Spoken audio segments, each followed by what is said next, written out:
যে ব্যক্তি নিজেকে আল্লাহওয়ালা বানাইতে চায়, যে ব্যক্তি নিজেকে মুত্তাকি বানাইতে চায়, যে ব্যক্তি নিজেকে জান্নাতি বানাইতে চায়, যে ব্যক্তি আল্লাহর রাস্তার কোন আল্লাহওয়ালা বুজুর্গের সান্নিধ্যে মুরিদ হয়, সালেক হয়, তাজকিয়া আত্মশুদ্ধি করতে চায়, নিজের জীবন ভেতর বাহির সুন্দর করতে চায়, এই সব কিছু সুন্দরভাবে যেন তার মধ্যে আসে এবং পুরা ইসলাম মানা, খেয়াল করেন কথা, পুরা ইসলাম মানা তার জন্য যদি সহজ হতে হয় তাহলে তাকে 6টি আমলে অভ্যস্ত হইতে হবে।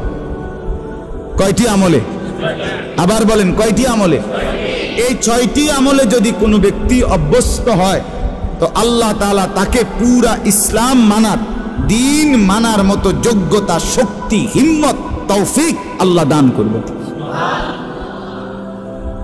ইমানের 77 শাখা আল্লাহ নবী সাল্লাল্লাহু আলাইহি ওয়াসাল্লাম বলেছেন, এই পুরা ঈমান অতি অল্প সময়ে ধীরে ধীরে তার মধ্যে আত্মস্থ হবে। আসবে হযরতের মূল ফিকির এটা।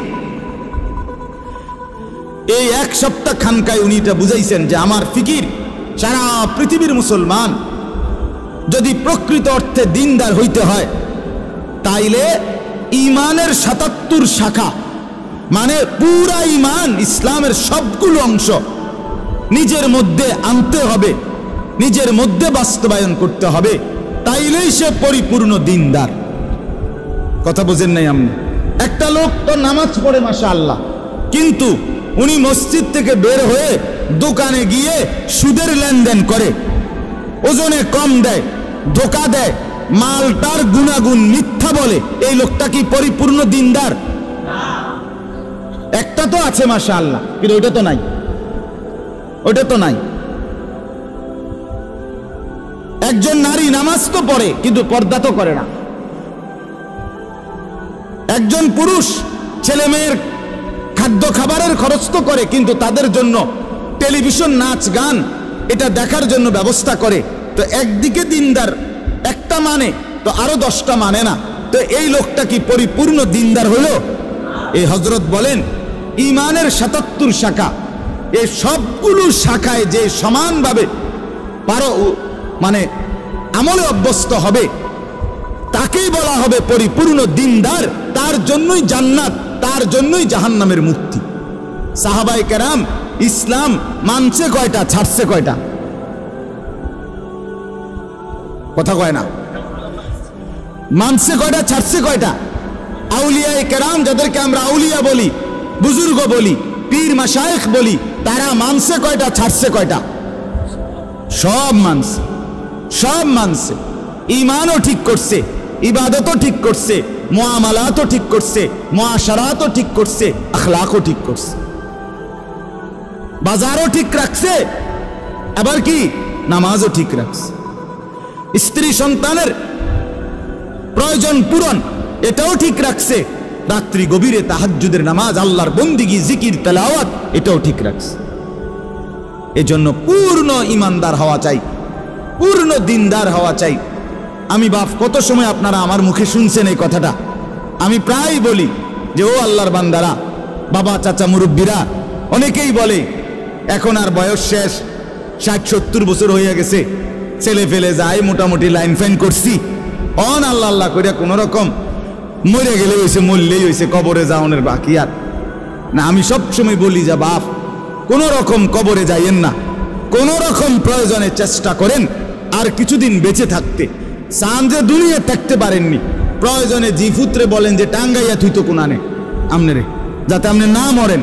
কারণ কোন রকমে মরলে বিপদ আছে, কোন রকম বাঁচলে তারপরেও যাই পারেন আফেল মালটা আরো কিছু খাইতেন পারবেন, কিন্তু কোন রকম মরলে ফেরেশতার ফিরায় কবরে আপনি থাকতে পারতেন না।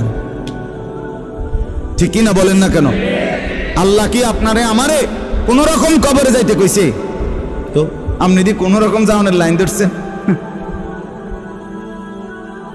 ওয়ালা তামুতুন্না ইল্লা ওয়া আনতুম মুসলিমুন, এর মানে কি পূর্ণ মুসলমান না হয়ে মৃত্যুবরণ করো না। তা আপনি দি কোন রকম রব্বুল আলামিন বলেন, ইয়া আইয়ুহাল্লাযীনা আমানু দুখুলু ফিস-সিলমি কাফা, হে ঈমানদার মুমিন, পুরাপুরি ইসলামের মধ্যে পরিপূর্ণভাবে প্রবেশ করো। দূর একটা আছে 10টা নাই, 10টা আছে 20টা নাই, এমন আপনি যদি বলেন আমি পারবো, পারবেন, আপনি পারবেন, আপনি মানুষ, আপনি গরু ছাগল না। মানুষ পারবে বলেই আল্লাহ তাআলা মানুষের জন্যই বিধান দিয়েছেন, ঠিক কিনা বলেন না? ফেরেশতাদেরকে বলছেন আমি জানি যা তোরা জানোস না তা, আমি বুঝাই বানাইছি মানুষ, আমি পারবে সে আমার হুকুম মানতে পারবে, আমার দ্বীন গ্রহণ করতে পারবে, আমার শরীয়ত নিতে পারবে, আমার বিধান তারা পালন করতে পারবে, এই যোগ্যতা দিয়ে আমি মানুষ বানাইছি। অতএব পারবে না বলে যে ভুল হয়ে যায়, ছুটে তো যায়, গুনাহ তো হয়ে যায়, নাফরমানি তো হয়ে যায়। আরে তো চমৎকার বিষয়, আল্লাহ তাআলা বলছে বান্দা রিমুভার তো আমি রাখছি, মুসাবার জন্য তো আমি রাখছি ব্যবস্থা। যতবার হবে গুনাহ ততবার তওবা করবা, ততবার তওবা করবা, বারবার তওবা করলে আমি পুনরায় তোমারে আবার মুত্তাকি বানায় দেব। ওযু তো ভাঙবেই, আবার ওযু করবা, তাইলে তুমি নিয়মিত ওযুওয়ালাই হয়ে যাবে। কথা বোঝেন না? একজন মানুষ যদি নিয়ত করে আমি সর্বদা ওযু সহ থাকবো, তাহলে এ বেটা তো আর পেশাব করতে পারত না। কেমনে করবে পেশাব? ওমা ওযু ভেঙে যাবো না? কথা বলেন না কেন? তার মানে কি? তার মানে কি বলেন? সাহাবীদের জীবনীতে আছে, আউলিয়াদের জীবনীতে আছে, তিনি সর্বদাই ওযু অবস্থায় থাকতেন, তার মানে পেশাব করতেন না, নাপাক হতেন না ওনারা, আবার করে নিতেন ওযু। যিনি বারবার ওযু ভাঙলেই আবার পুনরায় ওযু করে নেয়, তারে কি বলে না ওযু ভাঙছে এটা বলে না, তারে বলে উনি সর্বদা ওযু অবস্থায় আছেন। যে গুনাহ হলেই মাফ চেয়ে নেয়, তওবা করে নেয়, আবার ছেড়ে দেয়, আর করবে না ওয়াদা দেয়, আবার চেষ্টা করে গুনাহ আর করব না, আল্লাহ তাআলা বলে তুমি মুত্তাকি থাকবা, তুমি আল্লাহওয়ালাই থাকবা, তুমি জান্নাতি হইবা। তো আর সমস্যা কি? তার সমস্যা কি? 1000 যদি তওবা ভেঙে যায় আবার করো, আবার ফিরো। এজন্য বাপ আমরা প্রত্যেকেই পুরা দিন মানতে হবে, ঈমানের 77 শাখা সবগুলো মানতে হবে, পুরা দিনদার হইতে হবে। আর এর জন্য বিশেষ শক্তি সঞ্চয়ের জন্য শরীরের মধ্যে ভিটামিন শক্তি আনয়নের জন্য 6টা জিনিস লাগবে। 1 নাম্বার, এই 10 আয়াতের আলোকে বলতেছি, 1 নাম্বার হলো কিয়ামুল লাইল, তাহাজ্জুদ নামাজ, রাত্রিকালীন নামাজে অভ্যস্ত হইতে হবে। যে ব্যক্তি তাহাজ্জুদ নামাজে অভ্যস্ত হবে, রাতের প্রথম অংশে হোক, রাতের মাঝখানের অংশে হোক, রাতের শেষাংশে হোক, তাহাজ্জুদের নামাজে যে অভ্যস্ত, আল্লাহ তাআলা তার কলজার ভিতরে অসাধারণ শক্তি এবং পাওয়ার দান করে, ফলে সে নেক আমলে অভ্যস্ত হয়, গুনাহ ছাড়তে তার জন্য সহজ হয়। আলাইকুম বিকিয়ামিল লাইল ফাইন্নাহু দা'বুস সালিহিন ক্বাবলাকুম ওয়া হুয়া কুরবাতুন লাকুম ইলা রাব্বিকুম ওয়া মুকাফফিরাতুন লিস-সাইয়্যাত ওয়া মানহাতুন আনিল ইসম। আল্লাহর নবী বলেন সব সময় আমার উম্মত তাহাজ্জুদ নামাজ পড়িও। আল্লাহর নবী বলেন কেন? যেহেতু এটা আমার আগে আদম থেকে নিয়ে যত নেককার মানুষ ছিলেন প্রত্যেকের আমল ছিল। কেন পড়ো? যেহেতু তাহাজ্জুদ নামাজে বান্দা আল্লাহর সবচেয়ে ঘনিষ্ঠ হয়। আর কেন? যেহেতু তাহাজ্জুদ নামাজ বান্দার রাশি রাশি গুনাহ মাফ করে দেয়। আর কেন? যেহেতু তাহাজ্জুদ নামাজ বান্দাকে গুনাহ থেকে বিরত রাখে। এই 1 নাম্বার আমল কি বলেন? এখন যদি বলেন যে হুজুর নামাজে তো পড়ি না, তো নামাজ পড়েন, 5 ওয়াক্ত নামাজে অভ্যস্ত হন, তার সাথে সাথে তাহাজ্জুদ নামাজ পড়েন। 4 রাকাতই হোক, 8 রাকাতই হোক, 2 রাকাতই হোক, অল্প অল্প করে। যারা আলহামদুলিল্লাহ নামাজি আছেন নিয়মিত, আপনারা প্রত্যেকেই তাহাজ্জুদ নামাজে অভ্যস্ত হন। তাহাজ্জুদ নামাজের সর্বোত্তম সময় হলো কিছুক্ষণ ঘুমাইয়া এরপরে উঠে পড়া, এটা হলো সর্বোত্তম। বাকি সমস্ত ওলামায়ে কেরামের মতামত এটা যে যদি কেউ কষ্ট হয় নাই পারে কোনোভাবে, তাহলে কমপক্ষে যদি এশার নামাজ আদায় করার পরে সে যদি ঘুমানোর আগেও তাহাজ্জুদ নামাজের নিয়তে 4 রাকাত 6 রাকাত 8 রাকাত নামাজ পড়ে নেয়, তো আশা করা যায় আল্লাহ তাআলা তাকেও তাহাজ্জুদের নিয়ামত দান করবেন। ঠিক আছে না? ইনশাআল্লাহ চেষ্টা করবেন, চেষ্টা করবেন। 2 নাম্বার, কোরআনুল কারীমের বেশি বেশি তেলাওয়াত, সহজভাবে, সুন্দরভাবে, বিশুদ্ধভাবে, সঠিকভাবে, একবারে মনের মধ্যে আল্লাহ তাআলার মহব্বত আর ভালোবাসা নিয়ে, অর্থাৎ বিশুদ্ধ কোরআন তেলাওয়াত, তারতিলুল কোরআন। 2 নাম্বার কি বলেন না? না শুধু কোরআন তেলাওয়াত করলে হইতো না, বিশুদ্ধ কোরআন তেলাওয়াত। বলেন 2 নাম্বার কি? যার বিশুদ্ধ নাই, বিশুদ্ধ করতে হবে। আমি ওনার এই বয়স কি আসেনি, কোন বয়স নাই? কি কথা কোন বয়স নাই আপনার? এসব বললে হইতো না। তাইলে কি 2 নাম্বার আমল কি বলেন? এই কোরআন তেলাওয়াতের বরকতে আল্লাহ তাআলা ওই ব্যক্তির মধ্যে ইসলাম মানা সহজ করে দিবেন, গুনাহ ছাড়া সহজ করে দিবেন। গুনাহ ছাড়তেই মন চাই, আমল করতেই মন চাই। সুবহানাল্লাহ। বলেন 1 নাম্বার কি? সবাই বলেন। 2 নাম্বার কি? 3 নাম্বার আল্লাহ তাআলার জিকির। ওয়াযকুর ইসমা রাব্বিক। 3 নাম্বার আল্লাহ তাআলার জিকির। সকাল বিকাল দুপুর সন্ধ্যা দাঁড়িয়ে বসে শুয়ে হর হালাতে আল্লাহকে ডাকা, জবানে সবসময় আল্লাহকে ডাকা। সুবহানাল্লাহ, আলহামদুলিল্লাহ, আল্লাহু আকবার, লা ইলাহা ইল্লাল্লাহ, সুবহানাল্লাহ, আলহামদুলিল্লাহ, আল্লাহু আকবার, লা ইলাহা ইল্লাল্লাহ, সুবহানাল্লাহ, আলহামদুলিল্লাহ, আল্লাহু আকবার, লা ইলাহা ইল্লাল্লাহ, আস্তাগফিরুল্লাহ, আস্তাগফিরুল্লাহ, আস্তাগফিরুল্লাহ, আস্তাগফিরুল্লাহ, আস্তাগফিরুল্লাহ, আস্তাগফিরুল্লাহ, সাল্লাল্লাহু আলাইহি ওয়াসাল্লাম, সাল্লাল্লাহু আলাইহি ওয়াসাল্লাম, সাল্লাল্লাহু আলাইহি ওয়াসাল্লাম, সাল্লাল্লাহু আলাইহি ওয়াসাল্লাম।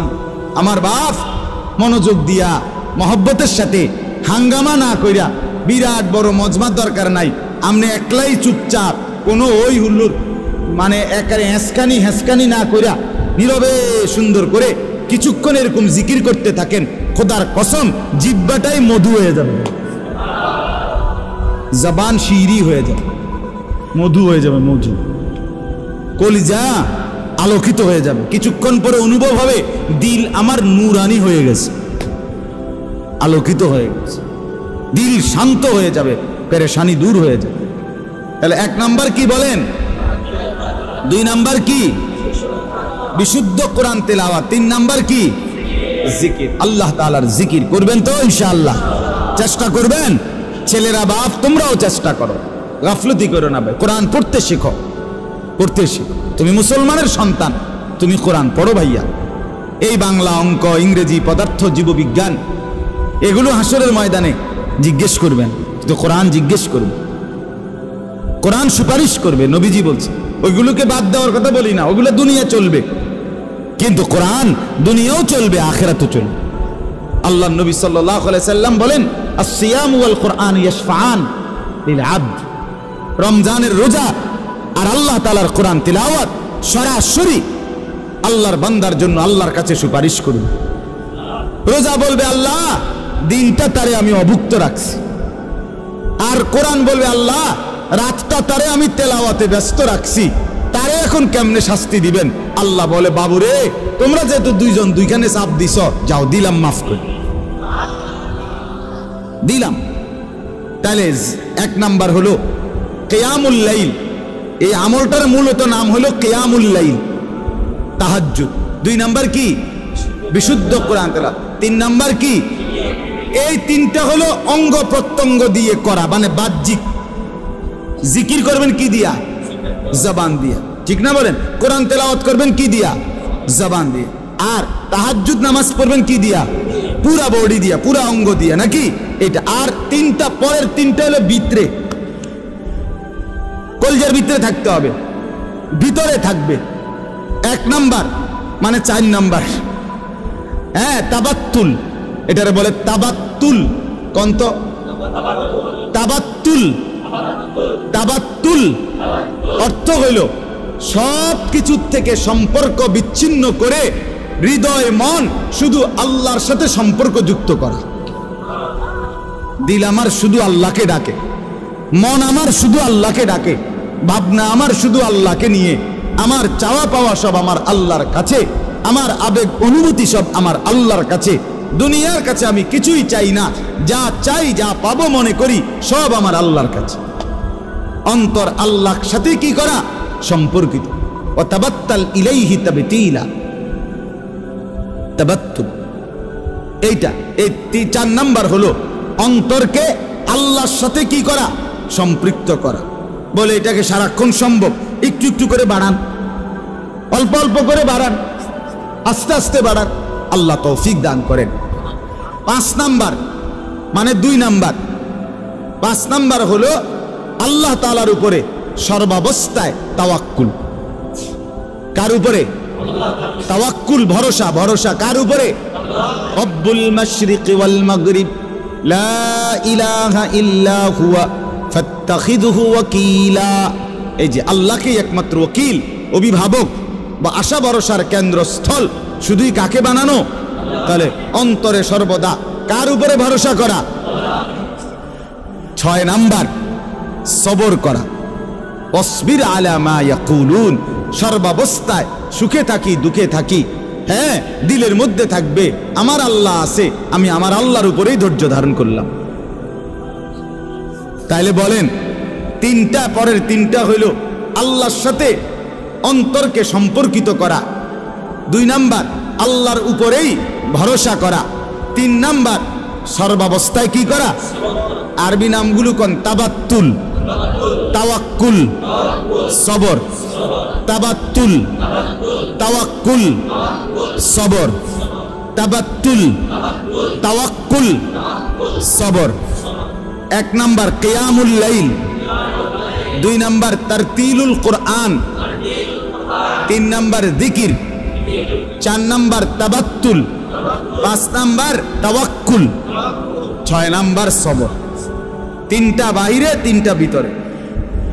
এই 6টা পুরো ইসলাম না, মানে এই 6টায় অভ্যস্ত হইলে বাকিগুলো আস্তে কান টানলে মাথা আসে, সহজ হয়ে যাবে, সহজ হয়ে যাবে। বিশেষ করে তাহাজ্জুদ নামাজ, বিশেষ করে কোরআন তিলাওয়াত, আল্লাহ তাআলার জিকির, এই 3 আমল যখন চালু থাকবে ধীরে ধীরে মজাই লাগবে, অন্তর নূর হবে, আমল করতেই মন চাইবে, গুনাহ দেখলেই ঘৃণা লাগবে, গুনাহ দেখলেই অপছন্দ। আল্লাহ তাআলা আমাদেরকে তৌফিক দান করেন। আমার শায়েখ আল্লামা মুফতি মুশতাকুন নবী সাহেবের একটা সুন্দর কথা শুনাই। আমার দেখা আমার হযরত আল্লামা মুফতি মুশতাকুন নবী সাহেব খুব বেশি জিকির করে, উনি একেবারে বেশি জিকির করেন। ওনার যদি আপনি 100 না 1000 বয়ান শোনেন, তো 1000 বয়ান এই শুনবেন উনি কিসের কথা কইছে। বয়ানও করে জিকির, নিজেও করে জিকির। আমি মনে করেন কুমিল্লা থেকে সিলেট হুজুরের সাথে 6 ঘন্টার সফর, অনেকবার গেছি হুজুরের গাড়িতে করে। আমার গায়ে হেলান দিয়া হুজুরে শুইছে, মনে করেন আমি দেখছি শুইয়া লাইছে, ঘুমায়ে পড়ছে। যতবার ড্রাইভার মাসুদ ভাই গাড়ি কোনো কারণে ব্রেক করে, সাথে সাথে নড়ে ওঠে না, এই নড়লেই দেখি উনার মুখ দিয়া লা হাওলা ওয়ালা কুওয়াতা ইল্লা বিল্লাহ, সুবহানাল্লাহ, কোনো না কোনো একটা তাসবিহ করে। তবে এটা না দেখলাম ঘুমায়। আমি অনেক দিন দেখছি এটা মাকিরি ভাই, এটা কি ধরনের দিন নিগণ, আদত হয়ে গেছে, অটোমেটিকলি নড়লে চড়লে জিকির করে, জিকির করে, আল্লাহ তাআলার জিকির করে। এই যে জিকির, এই জিকিরের ভীষণ পরিমাণ অভ্যস্ততার কারণে তো হযরতের মধ্যে একটা জিনিস আমি শুধু এটা বলার জন্য, একদিন বহুবার বলছে, অনেক সময় বলে, কয় যে আমি যখন ঘর থেকে বের হই, শুনতেছেন, হুজুর বলেন, আমি যখন ঘর থেকে বের হই তখন আমি আমার আল্লাহর কাছে বলি, আল্লাহ এই আমার দুইটা চোখ, এখন আমি রাস্তায় বের হচ্ছি, এই দুই চোখে যদি রাস্তার কোনো বালু খড়কুটা এরকম কিছু আইসা যদি পড়ে তাইলে আমার চোখের ভীষণ ক্ষতি হবে, জাহিরি ক্ষতি, বাহ্যিক ক্ষতি হবে চোখের, ঠিকই না বলেন না? বলে আল্লাহ এই ক্ষতি থেকে আমার চোখকে আপনি বাঁচান। সাথে সাথে হযরত বলে, আমি আল্লাহর কাছে বলি, আল্লাহ ঠিক তেমনি ভাবে এই চোখ যদি কোনো ভিন নারীর প্রতি পড়ে তাইলেও আমার এই চোখের ক্ষতি হবে, আখিরাতে ক্ষতি হবে, আমার এই চোখে সীসা গলাইয়া ঢেলে দেওয়া হবে। অতএব আপনি আমার এই চোখকে বাহ্যিক ক্ষতি থেকেও বাঁচান, আপনি আমার এই চোখকে আখিরাতের ক্ষতি থেকেও বাঁচান। হুজুর বলেন, কয় এই দোয়ার বরকতে, আল্লাহ তাআলার জিকিরের বরকতে, কয় হাজারো ঘন্টা রাস্তায় চলার পরেও আমার কাছে রাস্তায় নজর কোনো দিকে তাকাইলেও গাছ আর মানুষ একই রকম মনে হয়। অনেক দিন বলছে, কয় যে গাছ যেরকম মনে হয় মানুষ এমনই মনে হয়, আলাদা কোনো এটা নিয়ে কি হয় না, কু নজর বদ নজর হয় না। এই জন্য বললাম একটা আমল এখানের মধ্যে জিকির, এটা আরো 100 আমলটাকে কি করে দেয়, সহজ। আল্লাহ তাআলা আমাদের প্রত্যেককে তৌফিক দান করেন, কবুল করেন।